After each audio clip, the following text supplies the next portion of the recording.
Sushil Pandit, well-known political analyst with us in our studio. Thanks for joining us today. What do you make of the prospect of the return of a democratically elected government in Jammu and Kashmir?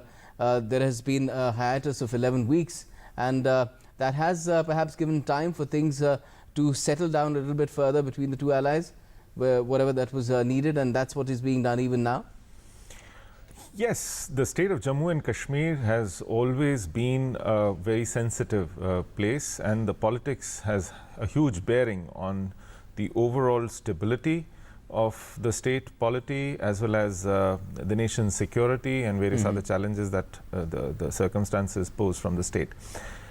This hiatus was avoidable, of course, but it also therefore points at the sense of edginess about the politics in the state. Right. These two parties that today are going to form the government represent two disparate constituencies. In fact, to call them antagonistic constituencies will not be an exaggeration. In order to reconcile these contradictions between the two constituencies, between the two agendas, between the two political worldviews and policies and programs, is what represents the challenge. But wasn't that already done? There is in fact an agenda of alliance which remains unaltered even after this particular break, and both seem to be committed as far as that agenda is concerned. If only writing an agenda could bridge the gap between the two, it is not so easy, because the cadre of the two political parties, the voters of the two political parties, the worldviews and the mutual suspicion, competitiveness, everything added on to the strain that the government that lasted for more than 10 months was facing. And it is only the reflection of that hiatus which couldn't have been bridged by merely writing down an agenda. That agenda itself represents to a very large extent the sense of irreconcilability between the two political forces. If you look at the details of the agenda. So the time that is being taken now, do you feel that time is necessary to ensure that for the future things remain smooth and you see an effective government, because the agenda means that you need to deliver, because the Prime Minister had announced a package as well, a massive package in November, so there is a lot of work that needs to be done.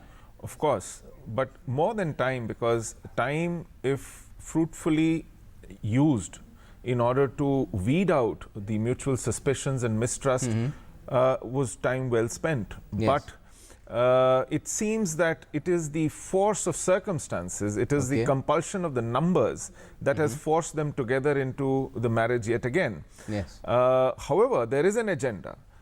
Beyond the agenda, there is the expectation of the nation to stabilize Kashmir, resolve the security-related challenges there, reverse the genocide that took place 26 years ago, liquidate and neutralize the separatist tendencies that keep erupting into violence. This is something that will take a lot of doing and perhaps 8 to 10 weeks. But it can't be done unless they come together and do it together. It's also of ensuring there is regional balance between the three regions of the state. Precisely.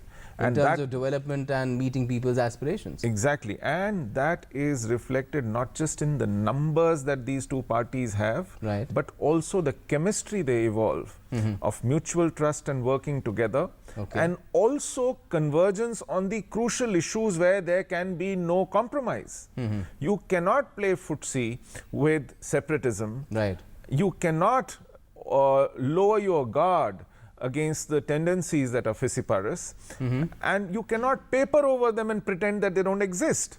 So they need to be taken headlong and addressed, and at the same time not lose sight of what ought to be achieved in the next 5 years, which means economic development indeed, building of infrastructure, reversal of genocide, curbing down the violence, and the political adventurism that keeps rearing its head time and again, because ideologies and proclivities die down seldom. Well, we have to wait to see how things settle down and how things are really taken forward, because that's where the challenge really lies. Right now things are still being worked out as to how to bring the government back in the shape maybe same or different from what it was when Mufti Saab was the Chief Minister. We'll have to wait and see what sort of perspective does the first woman Chief Minister of Jammu and Kashmir bring to it. Yeah, besides being a woman, I think that is a very significant point, especially to the polity of Kashmir, which Plus, it's a Muslim majority state. It is a Muslim majority state. It's a very traditional society, Yes. and emergence of a woman in the politics itself is to be seen. How we mustn't lose sight of the fact that this will be first time she will be taking an office.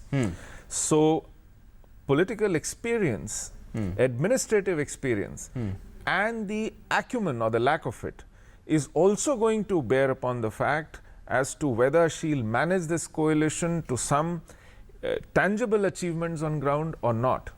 But let's just say every individual involved in this particular government will have a challenge for himself or herself.